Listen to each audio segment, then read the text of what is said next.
8.7ની તીવ્રતાના ભૂકંપથી ધણધણ્યું રશિયા તો સખાલિન અને અમેરિકાના અલાસ્કાથી જાપાન સુધી સુનામીની ચેતવણી.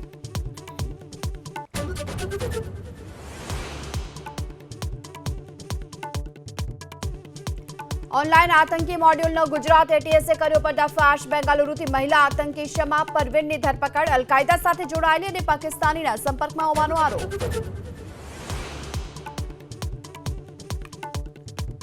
પુત્રો પર ભ્રષ્ટાચારના આરોપ બાદથી સતત 13મી કેબિનેટ બેઠકમાં મંત્રી બચુ ખાબડ ગેરહાજર. છેલ્લે 23 એપ્રિલે યોજાયેલી કેબિનેટમાં મંત્રી બચુ ખાબડ રહ્યા હતા હાજર.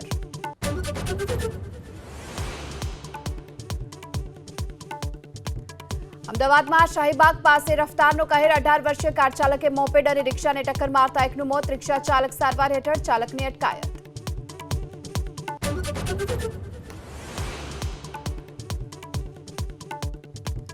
₹30,000ની લાંચ લેતા નાયબ મામલતદારને એસીબીએ ઝડપ્યા. હિંમતનગરમાં જમીનમાંથી ખનીજ કાઢવાની અરજી મુદ્દે અધિકારી જીતેન્દ્ર પટેલ પર લાંચ માંગવાનો આરોપ.